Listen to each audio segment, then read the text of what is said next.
Extreme weather events this summer show that the risks of climate change are growing beyond just being a problem for the weather. Climate change disasters can lead to instability and conflict, threatening security. Erin Sikorsky is the director of the Center for Climate and Security. She previously served on the National Intelligence Council. Erin, welcome. Thanks so much for having me. How does climate change affect security?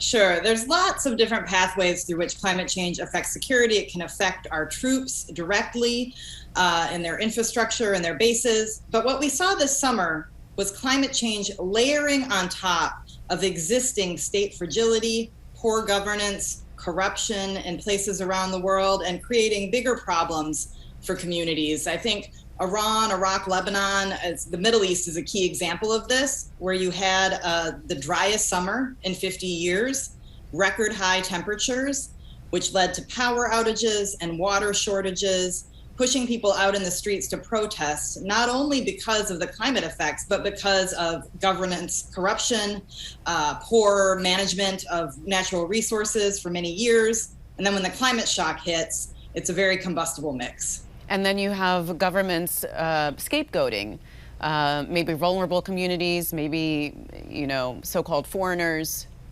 Exactly. You saw that in Turkey, where the government blamed the Kurds for lighting wildfires, also in Algeria, where the government blamed so-called terrorist groups linked to Morocco and Israel, supposedly.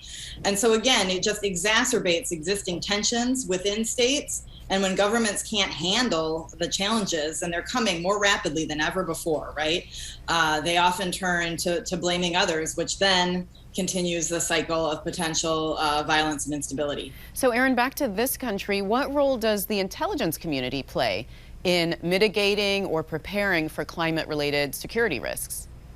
Sure. So the job of the intelligence community, right, is warning policymakers about risks to U.S. national security, and giving them tools to think through how different parts of the system, the shocks of the system, will shape our opportunities and threats abroad.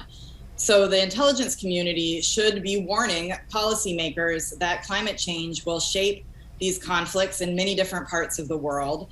And the climate analysis needs to be mainstreamed throughout the intelligence community. So it's not just the climate office warning about it, but it's the office that looks at China, the office that looks at the Middle East, and they bring that climate lens into the issue as well. From what you know, do you think the intelligence community is currently doing what they need to do on that front? I think the Biden administration has put climate security front and center in its foreign policy. And we've seen DNI Haynes and others step up and say it's central to the work. But I think one of the key challenges is building a workforce that has the scientific literacy and understanding to integrate these issues. And that takes time. And so I think they're still catching up with hiring people, bringing people in, training people up to be able to tackle these issues. When you compare the cadre of folks looking at climate to the cadre of folks looking at China, for example, there's a big gap there. What do you think government leaders in other sectors need to do to address these gaps in managing climate security risks? Sure. So I think, at the State Department, at Defense Department, at Homeland Security, the first step, and most of them have done this, is saying it's a priority. When it's the boss's priority, then the rest of the agency follows, right?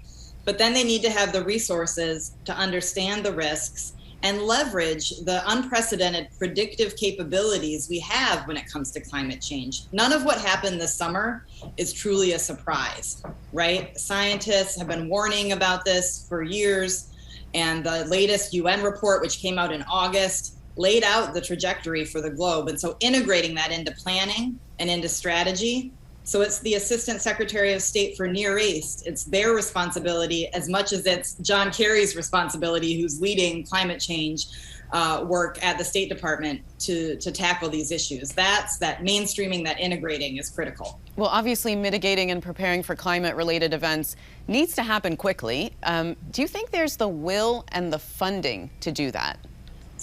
I think the will is there. I think funding needs to follow from Congress in particular. And I think right now, as they look at the National Defense Authorization Act for the coming year, there's lots of opportunities to provide the resources that the Defense Department and the intelligence community need to tackle these issues. I think even more can happen in terms of adaptation and resilience, as we saw with Hurricane Ida. Here in the United States, we face these challenges as well. It's not just a problem abroad, and we need to rush to catch up to where we're at with the climate changing.